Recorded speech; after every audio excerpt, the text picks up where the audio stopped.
a este libro de Tito, comenzábamos con la idea clara de que fuera un libro más bien práctico que teórico. Si bien es cierto, el libro de Tito, hermano, nos lleva y nos muestra cómo se debe organizar una iglesia, el propósito del libro de eso es esto, la organización de una iglesia bíblica. Y es así como Pablo instruye a Tito todas las direcciones, todas las directrices para poder organizar una iglesia bíblica. Hablando con algún pastor en algún momento, estos hermanos que llegan a ciertas convicciones extrañas, extra bíblicas, llegan a decir cosas que, por ejemplo, nos enseñan que una iglesia bíblica debe escoger a su propio pastor. Y dicen, ¿cómo es posible que una persona que la iglesia no conoce venga a pastorear? Dando a entender que la iglesia debería escoger a sus autoridades vía votación, o por llevarse bien, o por tener alguna característica especial con estos hombres de fiato, o de gusto, o de algún otro tipo. Hermanos, si nosotros evaluamos la Escritura, eso es falso. Porque en ninguna parte yo podría argumentar bíblicamente ese concepto que normalmente trabajan muy bien las iglesias bautistas, y digo muy bien porque lo asimilan como si fuera bíblico, no es bíblico. Por lo tanto, ese principio escritural de poner pastores, que la iglesia escoja, hermanos, no es bíblico. Puesto que nosotros no tenemos ninguna porción en la Escritura que nos llame a hacer esto. Y si tú me dices, pastor, ¿y qué pasa con Hechos 6, donde la iglesia escoge a los diáconos? Hermano, la iglesia jamás escoge a los diáconos en forma autónoma, en forma libre, en forma autócrata. Son los líderes de la iglesia, los apóstoles, que dicen no es lícito que nosotros dejemos la palabra para servir las mesas. Escojan ustedes. Hermanos, ¿qué significa escojan ustedes? ¿Acaso eso no es una delegación de autoridad de alguien que potenta o que detenta la autoridad? Cuando la iglesia recibe este mandato, empiezan a escoger entre algunos hombres y después los presentan a los ancianos, los cuales los examinan e imponen las manos sobre ellos. La autoridad comenzaba en Dios hacia los ancianos y terminaba en los ancianos detentados por Dios. Entonces, cuando nosotros pensamos de que los pastores deben ser puestos o deben salir de las iglesias locales, sería ideal, pero no necesariamente un hombre va a ser llamado quizás de acá, quizás debemos recibir a alguno que el Señor establezca. Ahora, bíblicamente, ¿cuál es lo correcto? Y esto yo te lo pregunto, te lo digo así porque alguna vez, conversando con un hermano pastor en México, me decía lo siguiente: hay mucha evidencia de que la iglesia debe escoger a sus pastores. Muy bien, le dije yo. ¿Tú podrías mandarme por lo menos un versículo? Lo espero durante la semana. Creo que eso fue el año pasado. Todavía no me llega el versículo. ¿Sabes por qué? Porque no está en la Escritura. Pero si yo te digo que los ancianos se designan por su carácter y por quienes detentan la autoridad, yo puedo asimilar eso y puedo demostrar eso. Comenzamos el libro de Tito viendo Tito 3:5, que dice: por esta causa te dejé en Creta para que pusieras en orden lo que queda. Pablo encomendándole a Tito un grupo de iglesias en Creta. Por esta causa te dejé en Creta para que pusieras en orden lo que queda. Y escucha lo siguiente: y organizaras una comisión de pastorado para que pudieran revisar entre los hermanos y pudieran después organizar las votaciones de la iglesia y a puerta cerrada emitir un voto para ver quién es su pastor. ¿Eso es lo que dice la Escritura? No. ¿Qué dice la Escritura? Por esta causa te dejé en Creta para que pusieras en orden lo que queda y designaras ancianos en cada ciudad como te mandé. Ahora usted, amado hermano, si algo conoce de los diccionarios, de antónimos y sinónimos y de la Real Academia de la Lengua, dígame usted cómo compatibiliza democracia como sinónimo de designa tú. ¿Eso es un sinónimo? No, hermano, son antónimos. No se da una cosa, sino la otra. No pueden ser semejantes. Entonces, la idea de que la iglesia escoge sus pastores es una idea falsa, antibíblica. De hecho, Pablo está mandando a Tito para velar porque vea hombres que cumplan estos requisitos y no le pregunte a la iglesia, sino que le pregunte a Dios, el Espíritu Santo, en oración, en ayuno, y a estos hombres los examine y los ponga como ancianos plurales de la iglesia. Por esta causa te dejé en Creta para que pusieras en orden lo que quede y designaras ancianos en cada ciudad, como te mandé. Y este versículo es la clave y es el eje del corazón de la carta de Tito. Porque Pablo, por el propósito que escribe la carta, es precisamente para ordenar las iglesias a través de ancianos establecidos por Tito. La carta de Tito no es ninguna cosa ajena a ordenar la iglesia del Señor Jesucristo. Por eso hace Pablo esta carta. Y es lo mismo que escribe con Timoteo. Timoteo, haz esto tú para ordenar también. Entonces, amados hermanos, quiten esas ideas románticas de que la democracia en la iglesia, de que usted escoge a los pastores, de que tiene esa tremenda autoridad, porque hermanos no la tiene. La autoridad la tiene el Señor. Y el Señor es el que establece. Cuando estaba Pablo y Timoteo, Pablo y Bernabé, en Antioquía, dice el Espíritu Santo, y sepárenme a Pablo y Bernabé. Y lo repito, dijo el Espíritu Santo. No fue la autoridad de la iglesia, fue Dios mismo, porque Dios mismo es el dueño de la iglesia. Así es. ¿Qué hace la iglesia? Y ni siquiera la iglesia, sino los ancianos de la iglesia. Porque si bien recuerdas el pasaje, no estaba la membresía común, sino que estaban los profetas y los que enseñaban. Esos son los ancianos. Los ancianos oraron y ayunaron. ¿Para qué? Para que ese llamado interno del Espíritu Santo se confirmara por orden de la iglesia. No, por orden de los ancianos de la iglesia que luego impusieron manos sobre Pablo y Bernabé. ¿Recuerdan eso? Si eso está tan claro en la Escritura, ¿de dónde sacamos la idea de que la iglesia escoge a sus pastores? Son visiones humanistas. Son visiones que aparentemente son buenas porque nos gusta la idea de la democracia, ¿verdad? Pero hermano, tengo que decirte algo. Nosotros no vivimos en una democracia, ni en la iglesia, ni en el Estado. El país que se considera demócrata es una mentira, porque son repúblicas o estados que son representativos. ¿O algunos de ustedes le preguntaron si querían poner esta u otra ley? ¿Algunos de ustedes le preguntaron puntualmente qué opinaban con respecto a algo y ustedes tuvieron voz y voto con respecto a eso? No. A usted le dijeron, ¿quiere este o este candidato? Vote, porque él nos va a representar. Eso no es democracia. Es una representatividad. ¿Usted votó? Usted se cayó si no le gustó lo que el que votó hizo. No tiene nada más que hacer. Entonces, esta falsa idea del concepto de democracia, que también estaba arraigado en Creta, puesto que Creta venía de la idea griega, y por eso cada uno hacía bien lo que le parecía. Eso tampoco es democracia. Cuando cada uno hace lo que bien le parece, ¿sabes cómo se llama eso? Algunos lo recuerdan, le ponen un símbolo afuera en las murallas, rayan una A y le ponen un círculo. Anarquía. La anarquía, hermanos, es aquella rama que dice yo no me someto a nada ni nadie.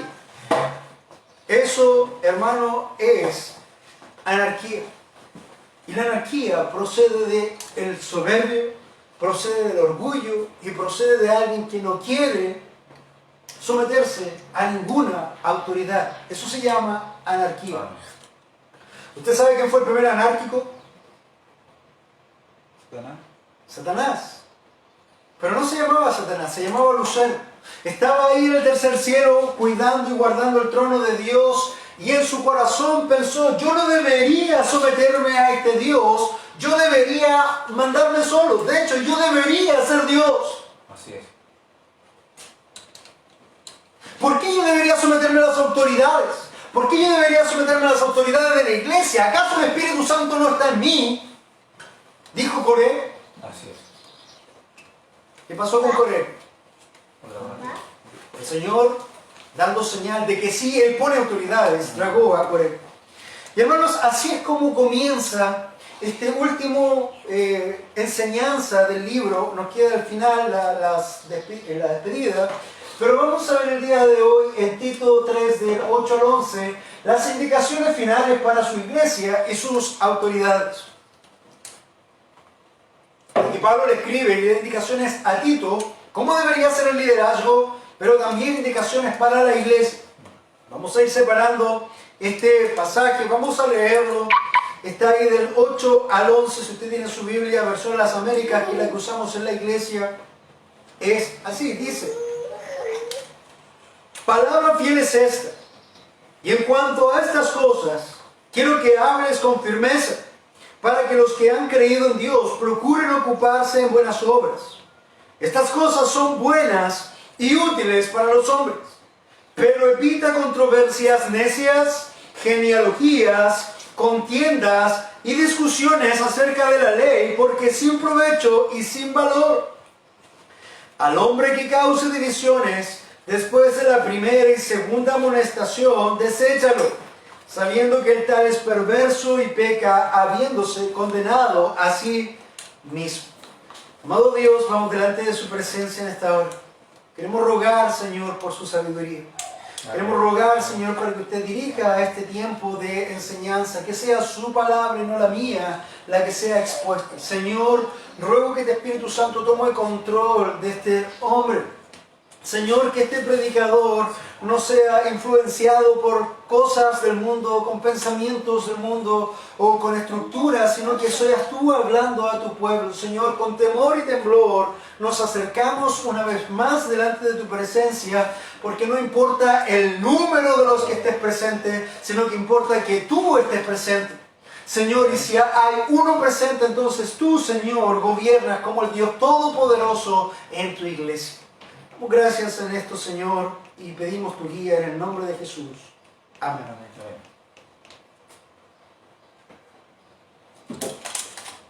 Estamos llegando al final de la carta de Tito. Las últimas instrucciones son las indicaciones finales para la iglesia y sus autoridades.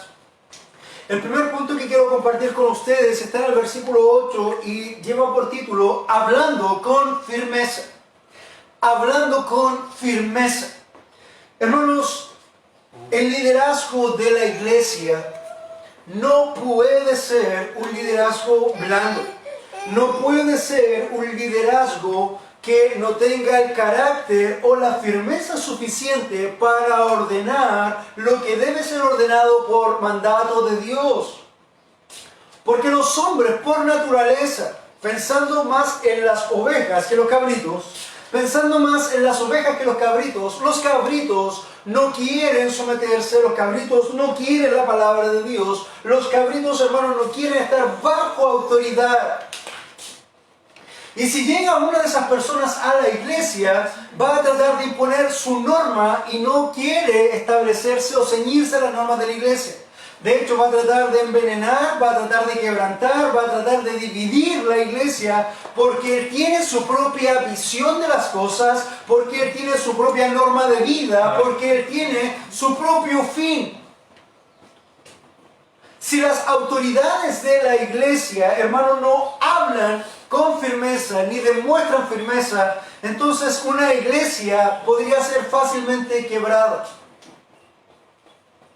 Y es así. Y conozco casos así.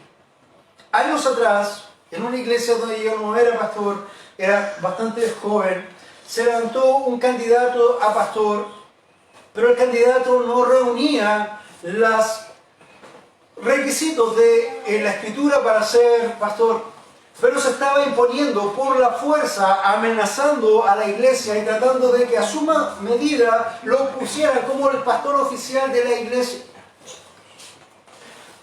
Un grupo de hermanos y yo nos opusimos vehementemente a eso porque no cumplía los requisitos bíblicos para tal tema. Él trató de destruir la iglesia, mas Dios no permitió que eso ocurriera y finalmente simplemente esta persona salió de la iglesia con el tiempo.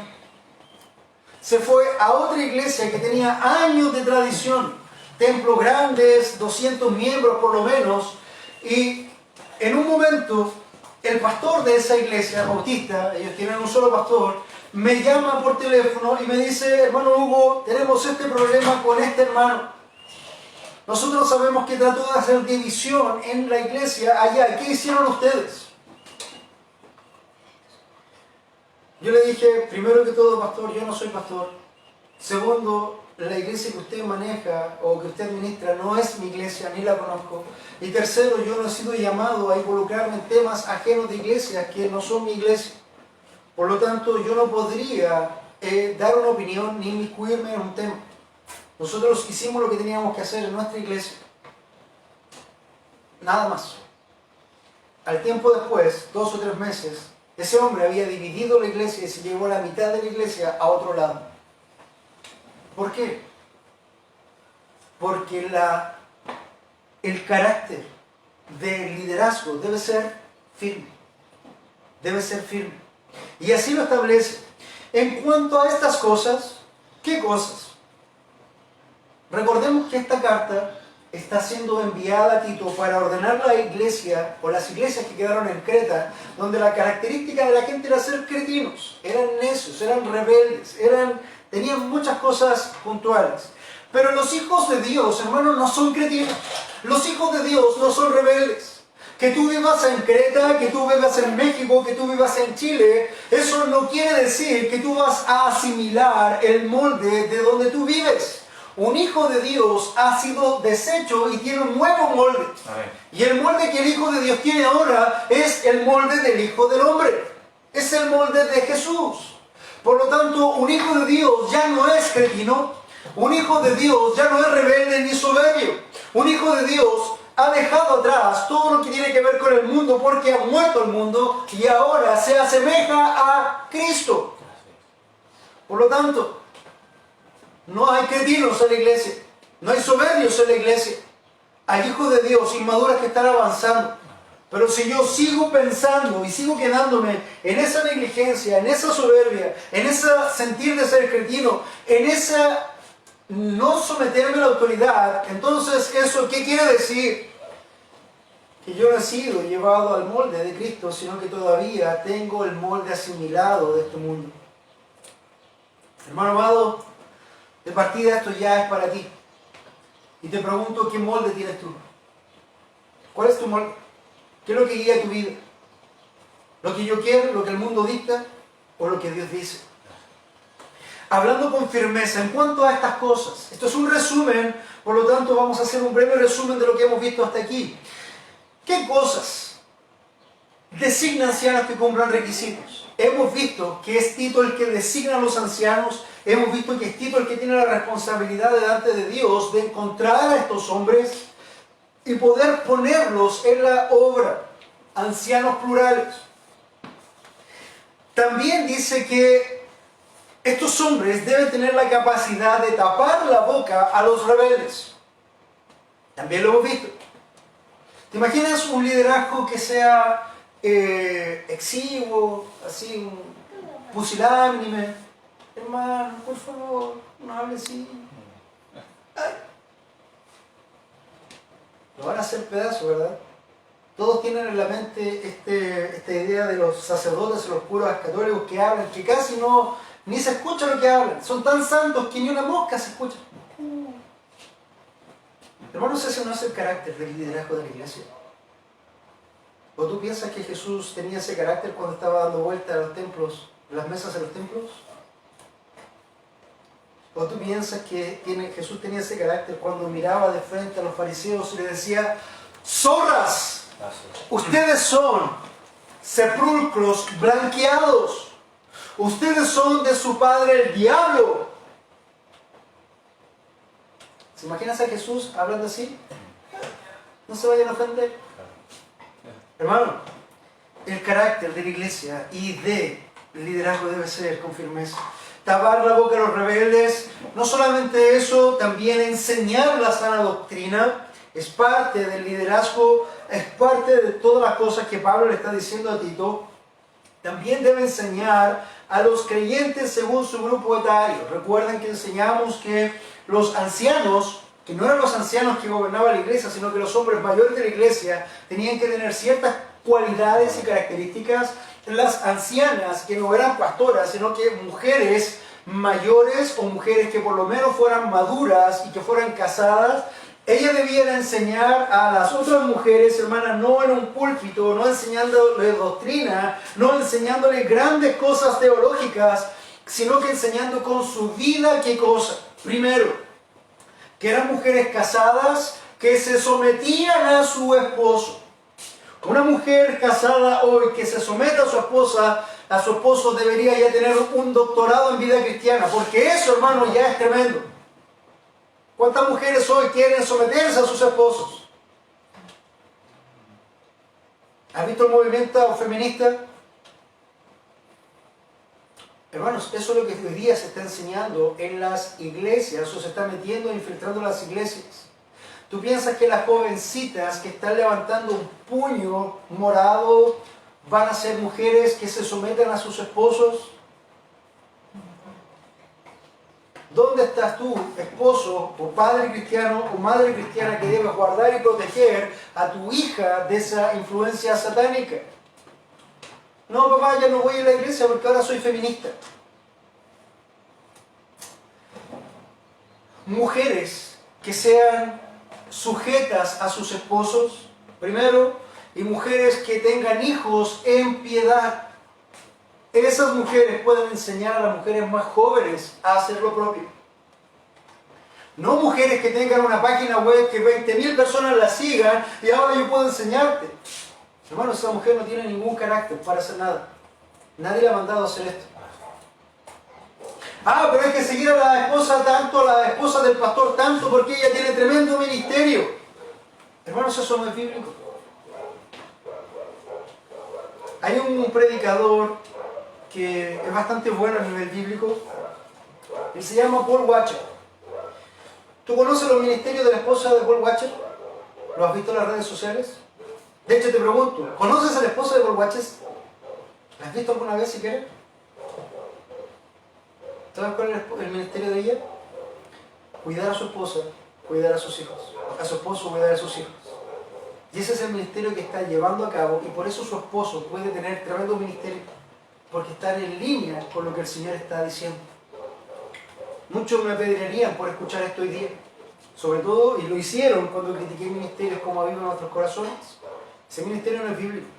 Ese ministerio son precisamente feministas que están en un caballo de Troya haciéndose pasar por cristianas en iglesias bíblicas para no someterse al mandato de la Escritura. Y de los jóvenes que decían, joven, cuidado, porque en el corazón del muchacho abunda ¿qué cosa? La necedad. Los jóvenes son necios. ¿Tú fuiste joven? Yo también. Fuimos necios. Después, cuando nosotros empezamos a crecer, entendemos la tremenda necedad en la que vivimos. Hermanos, no sean necios, sino que maduren en ese sentido. Entonces, decía también, hablando con firmeza, mostrarse como ejemplo en todo. Ser obedientes. Cuando hablaba también, la iglesia debe ser obediente a las autoridades puestas por Dios. Cuando hablaba de la obediencia, decía que debían los hermanos seguir el sometimiento o la dirección del liderazgo porque ha sido puesto por Dios. Y aquellos que no eran obedientes, aquellos que no les gustaba el liderazgo, aquellos que tenían sus propias visiones y sus propias ideas, ¿sabes cómo comenzaban a hacer? Comenzaban a injuriar al liderazgo, comenzaban a difamar al liderazgo, comenzaban a calumniar al liderazgo. Por eso también decía Pablo que sean obedientes a las autoridades de la iglesia y que no sean injuriosos. Y cierra Pablo a Tito diciendo que tienen que hablar con firmeza todas estas cosas para todos los que procuran creer en Dios. Dice, palabra fiel es esta. En cuanto a estas cosas, quiero que hables con firmeza para que los que han creído en Dios procuren ocuparse en buenas obras. Estas cosas son buenas y útiles para los hombres. Todas esas cosas que hemos mencionado en un pequeño resumen son buenas y útiles para los hombres, y la iglesia de Dios, o los que han creído verdaderamente en Dios, procuren ocuparse en buenas obras. Hermano, no hay tiempo para andar luchando por diferencias, no hay tiempo para estar luchando o estar blasfemando o calumniando, porque eso realmente no lleva a buena obra, eso lleva a destrucción. Y no lleva a destrucción de la iglesia, lleva a destrucción del que se ocupa en esas cosas que son necias. Y es lo que dice la Escritura. Palabra fiel es esta. En cuanto a estas cosas, quiero que hables con firmeza para que los que han creído en Dios procuren ocuparse en buenas obras. ¿Has creído en Dios? ¿En qué te estás ocupando? ¿Cuánto tiempo estás gastando? Ay, que el pastor, y que el hermano Mario, y que los hermanos aquí, y que los hermanos... Hermanos, eso no son buenas obras. Eso es todo lo contrario a lo que Pablo está enseñando a Tito. Entonces, para cerrar este punto, los ancianos, los que dirigen la iglesia, incluso los miembros de la iglesia, deben tener un carácter firme. ¿Sabes qué? Perdón, sabes que no quiero escuchar lo que estás diciendo. No es que tú me caigas mal, ni que quiera agraviarte, pero lo que sale de tus labios es murmuración y eso no me edifica. Entonces, agradecería que no compartieras eso conmigo. Eso también se llama carácter. Si tú eres miembro. No, lo que pasa es que ¿sabes qué? Yo no quiero ser parte de eso. Estando con el hermano Mario hace unos años atrás en un asado de la iglesia, llegó un hermano que estaba ahí medio entre el 3 y el 4, pero con así una garganta cargada de copuchas, literalmente, y va con toda la gana y dice, pastor, no sabe nada. Junto con el hermano Mario le levanto la mano y le dice, hermano, no sé nada, pero tampoco quiero saberlo. Muchas gracias, no quiero ocuparme de eso, tengo otras cosas que hacer, y como tú vienes a referirte de temas que no competen a mi persona ni a la iglesia, agradecería que no los compartieras. Y quedó así con el buche.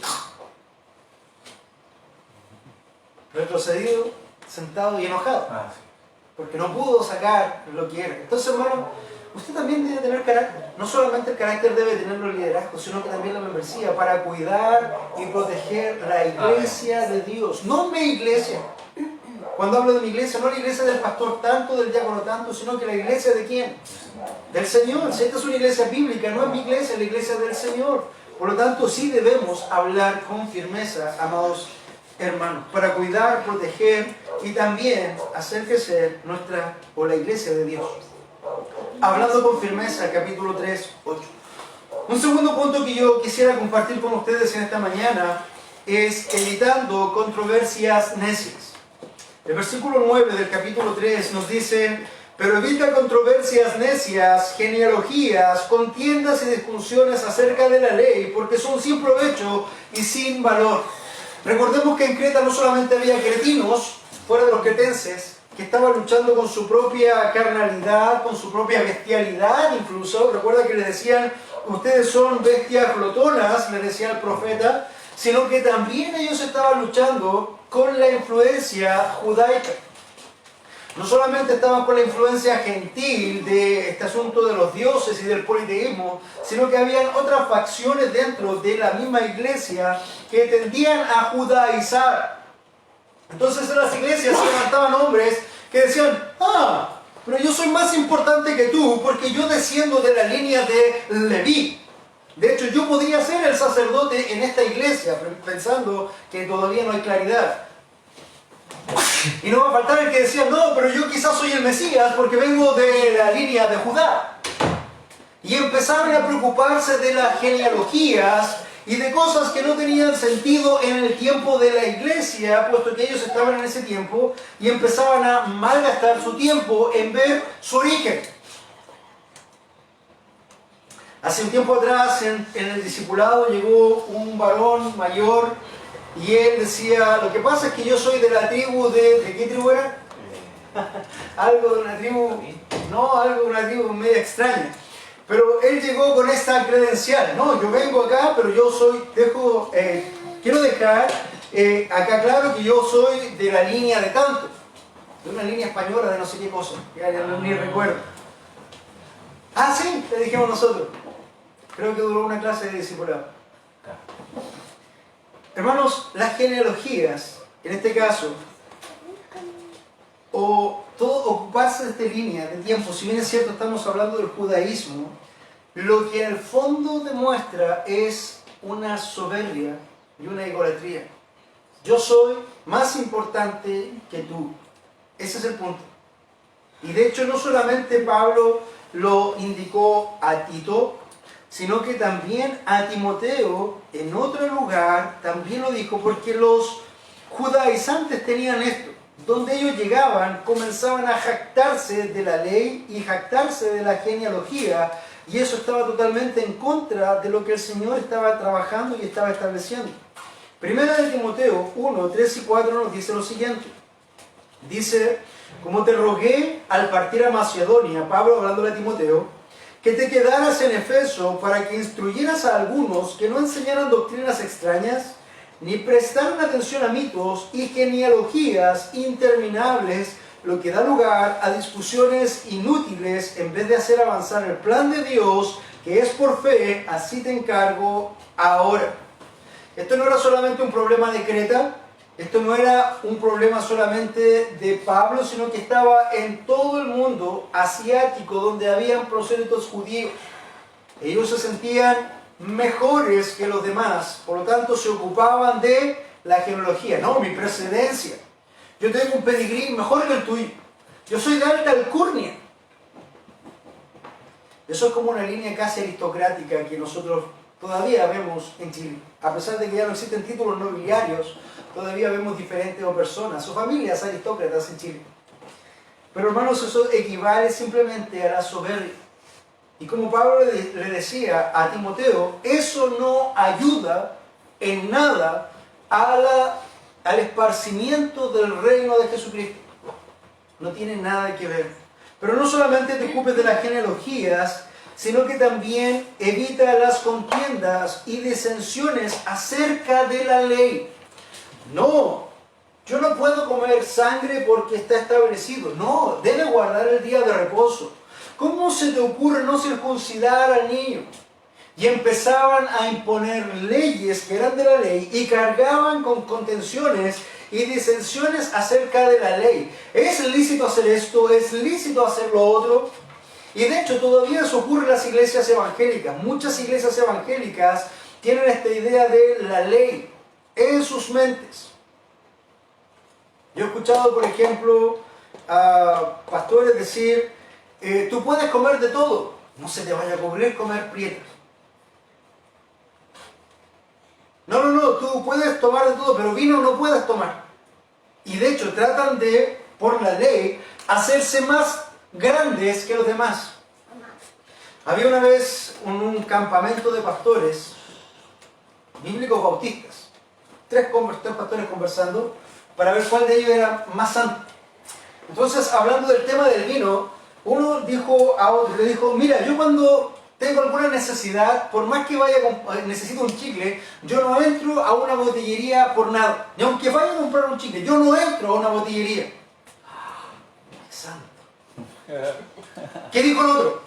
Mira, cuando yo voy por el supermercado, yo ni siquiera paso por el pasillo de los vinos. ¡Wow! Tremenda santidad. Pero hay un tercero. Y dijo, ¿saben qué? Cuando hay postres en mi casa y hay helado incluso, o alguien sirve, yo ni siquiera como helado de pasas al ron. Ese ganó.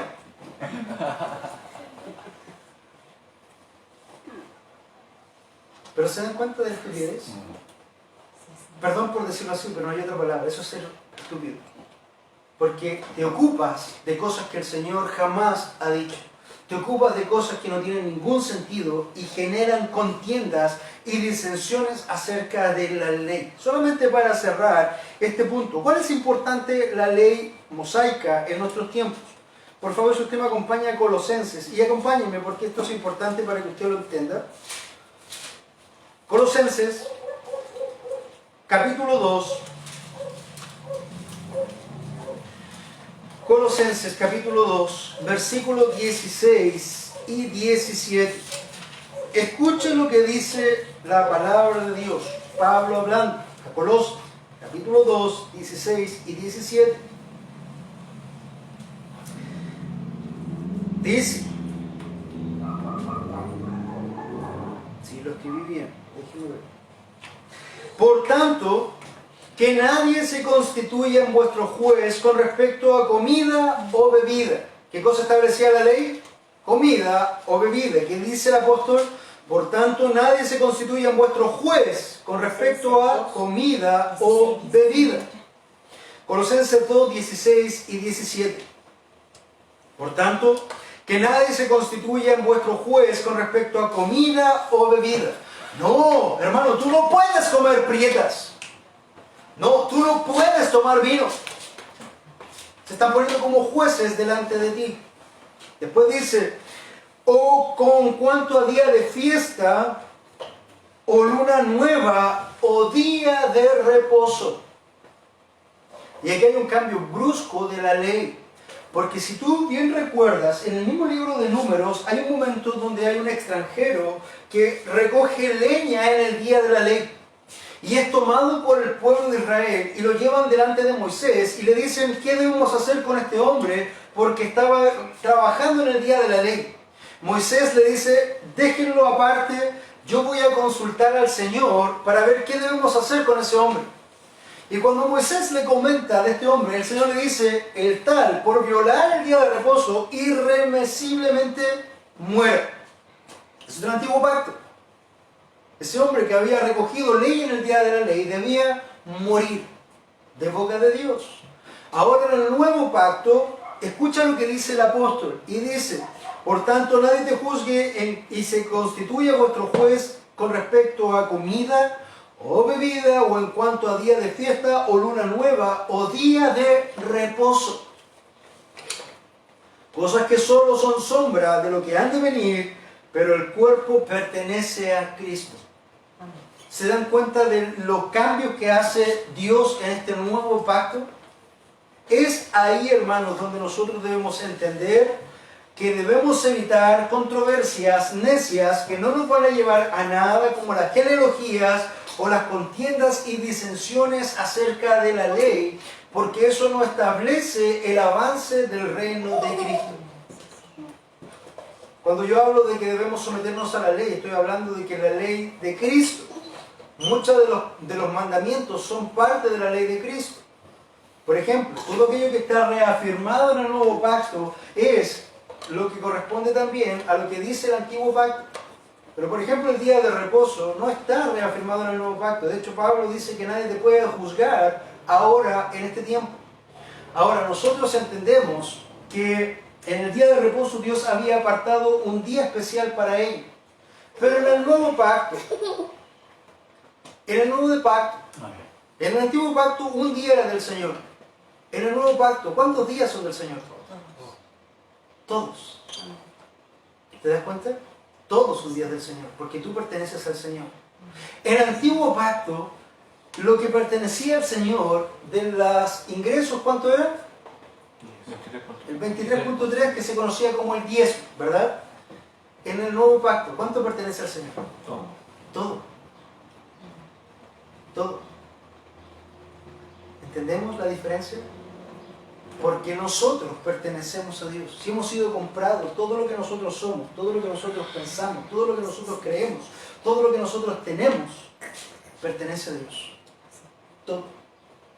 Entonces, evita controversias necias. Por ahí con la hermana Edith hemos conversado alguna vez de esto Jesús allá Machía y los mesiánicos que están ahí guardando leyes y cosas por aquí y por allá. Cosas que son, de acuerdo a la palabra, disensiones y controversias necias.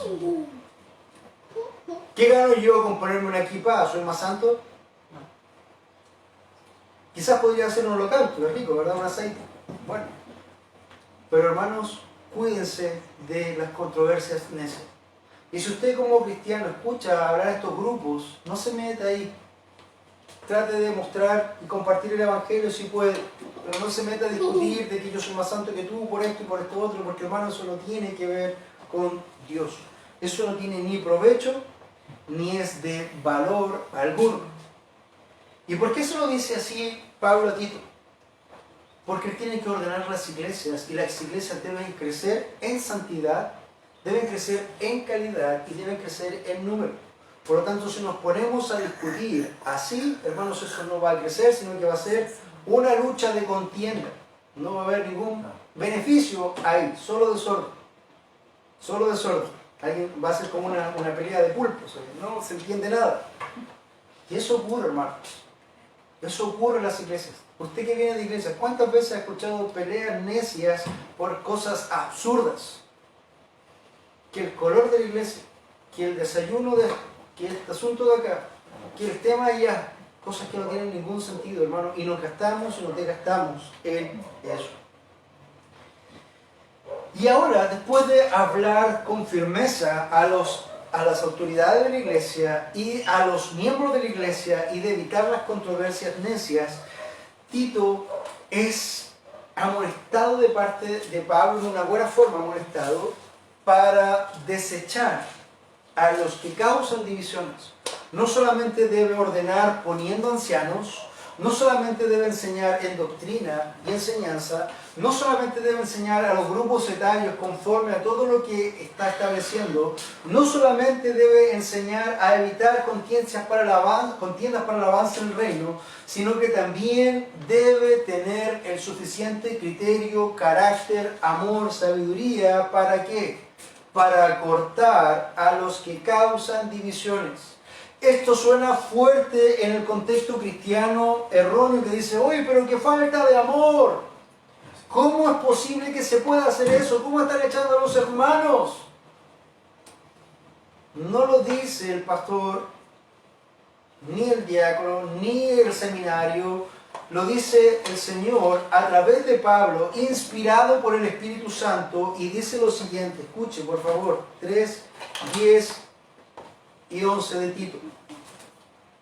Dice, al hombre, y esto estaba hablando de puntualmente, y quiero que recuerden a Coré, al hombre que cause divisiones después de la primera y segunda amonestación, ¿qué dice? Por favor. Deséchalo. Al hombre que cause divisiones después de la primera y segunda amonestación, ¿qué dice, hermanos? Deséchalo. ¿Esta es su palabra? ¿Esta es mi palabra? Es la palabra de Dios. Y hermano, ¿qué quiere decir un hombre que causa divisiones? Debemos entender que todas las personas tenemos algunas ideas, nociones, o podemos tener ideas propias o pensamientos propios que no es malo, no son lícitos, no complican. De hecho, usted no tiene por qué estar de acuerdo conmigo en todas las cosas, porque usted no va a estar de acuerdo consigo mismo a veces. A veces hasta usted quiere guardarse de todo dolor y se muerde la lengua, usted mismo. Entonces, hermano amado, esto no tiene que ver con que usted no pueda tener algún pensamiento diferente en algún momento. Esto tiene que ver con que lleve ese pensamiento a una pugna. ¿Por qué? Entendamos lo siguiente. ¿Qué es una división? Una división es una suma de dos factores. Esto no es mío, cito al hermano José Luis Tapia. Visión más visión es igual a dos visiones. ¿Qué quiere decir eso? Yo tengo una visión, pero aquí hay otra visión que se contrapone. Y como dos visiones que se contraponen no pueden estar juntas, ¿qué tiene que pasar?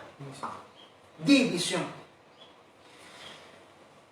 Tú puedes tener tu punto de vista, tú puedes tener tu observación, tú puedes tener tu forma de pensar, pero no puedes ir en contra de la visión global de la iglesia. Es lo que está hablando Pablo, es lo que está diciendo Tito. Si tú no te estableces en línea con la visión de la iglesia, vas a causar división, porque tú vas a tener un pensamiento difícil.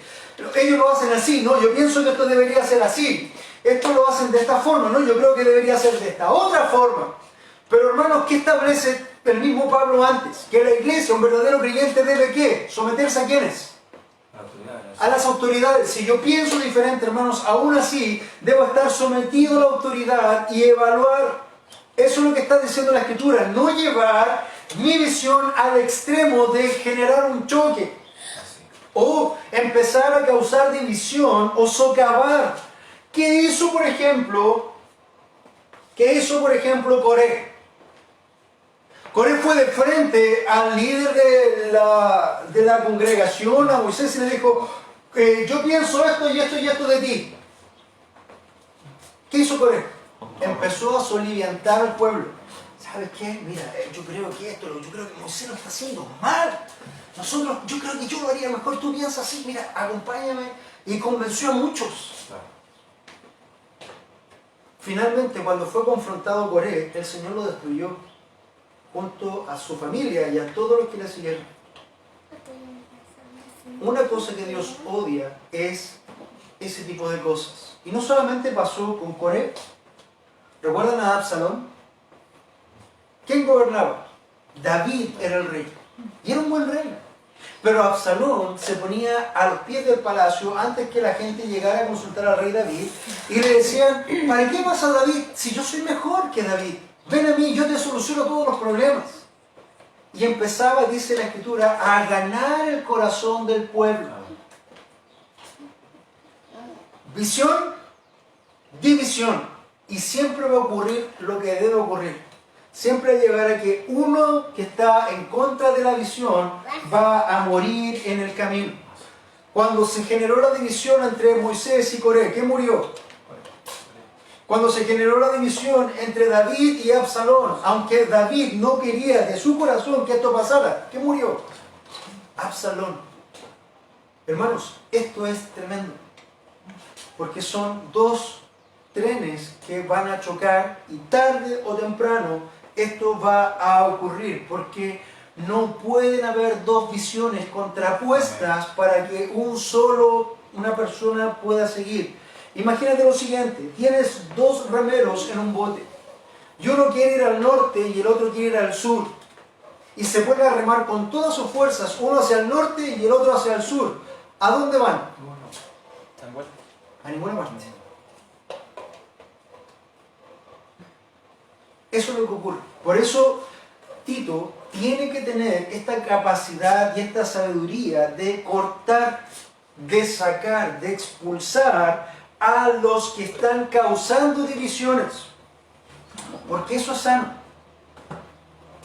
Si tú sacas a cualquiera de los dos remeros, sacas al que quiere ir al sur, ¿qué va a pasar? Queda solamente uno que está remando hacia el norte. ¿Hacia dónde se va a mover? Hacia el norte. Sacas el otro, va a ir al sur. Pero si no sacas a ninguno de los dos, van a estar hasta la muerte dando círculos. Hermanos, es por eso que Pablo está ordenando la iglesia y dice que debe desechar a los que causan división, porque visión más visión siempre va a generar dos visiones. Se va a quebrar. Y dice la palabra del Señor, el 3:10, dice, al hombre que cause divisiones, al hombre que esté socavando, al hombre que esté por detrás maquinando cosas en contra de la autoridad que lleva la visión de la iglesia, a después de la primera y segunda amonestación, lo primero que la autoridad bíblica debe tener es misericordia por esa persona. Y debe ir una vez y debe, ¿qué cosa? Amonestarlo. Esa persona, como generalmente tienden a no cambiar y siguen haciendo lo mismo de una forma más silenciosa, el liderazgo de la iglesia lo va a descubrir una vez más y va a hacer ¿qué cosa? Ir una segunda vez ¿a qué? A amonestar. Y si ese hombre no se aparta de su pecado y de esa visión y de verdad no quiere seguir la visión, ya no hay más. Misericordia, misericordia, pero después ¿qué dice? Desecha. Desecha. ¿Por qué? Sabiendo que el tal, el que está causando la división, es perverso y peca habiéndose condenado a sí mismo. ¿Tú crees que Dios estaba muy agradado de Coré? ¿Tú piensas que Dios se agradaba de Absalón? Ellos han procurado su propia condenación. Uno decía, ¿acaso solamente tú tienes el Espíritu del Señor? ¿No somos nosotros también el pueblo escogido? Ese era Coré. El otro decía, yo soy mejor que el ungido de Dios. Yo soy mejor que David. Escójanme a mí. Finalmente, hermanos, ambos terminan de la misma forma. Uno, muerto, tragado por la tierra junto con todos los traidores que le siguieron. Y dos, el otro terminó muerto colgado de su pelo y atravesado por el general de David. A pesar de que David le dijo, no lo mates, no lo mates, no lo mates, es mi hijo. ¿Qué hizo el general? Tú atentaste contra el ungido de Dios y lo mató. Pueden haber diferencias, pero el final es el mismo. Hermanos, cuando nosotros tenemos esta división en la iglesia, debemos rápidamente detectar a los que están causando este tipo de cosas. ¿Para qué? Para poder ponerlos en cuarentena, para poder amonestarlos una vez, 2 veces, y si no hay arrepentimiento, luego tenemos que sacarlos. ¡Qué falta de amor! Hermanos, esta no es mi iglesia, esta es la iglesia del Señor. Por lo tanto, debemos hacer y funcionar de acuerdo a las reglas que el Señor establece. Es por ello que este asunto es así. ¿Hay oportunidades para el arrepentimiento y la misericordia contra los tales? Sí las hay. Pero luego de que esta misericordia se agota, viene la ejecución divina por orden del rey. Somos heraldos, somos mayordomos. Esto debe ejecutarse. Y la razón válida es porque los tales son personas que son perversas, pecan habiéndose condenado a sí mismas. Entonces, amados hermanos, estas son las indicaciones finales para la iglesia y sus autoridades de parte de Pablo a Tito para ordenar Creta y para ordenar cualquier iglesia bíblica. Esto aplica. Primero, hablar con firmeza en cuanto a la designación de ancianos, en cuanto a tapar la boca a los rebeldes, enseñar la sana doctrina, enseñar a los creyentes según su grupo etario, mostrarse como ejemplo en todo, ser obedientes, no injuriar, porque todo esto es para los que procuran creer a Dios. Punto 2. Evitando controversias necias en cuanto a genealogías y contiendas y disensiones acerca de la ley, porque no son de provecho ni de valor. Y punto 3. Desechar a los que causan divisiones. Esto es lo que un liderazgo y una membresía bíblica debe procurar para que la iglesia en primera instancia sea una iglesia ordenada, como Pablo le dice a Tito. Cerramos con el versículo final con el que comenzamos. Tito 1:5. Por esta causa te dejé en Creta, para que pusieras en orden lo que queda y designaras ancianos en cada ciudad como te mandé. ¿Cuál es el propósito del libro de Tito entonces? ¿Hacer discípulos la evangelización? No. Ordenar una iglesia bíblica. ¿Cómo se ordena una iglesia bíblica? De la forma en que Pablo ha instruido a Tito en estos 3 capítulos.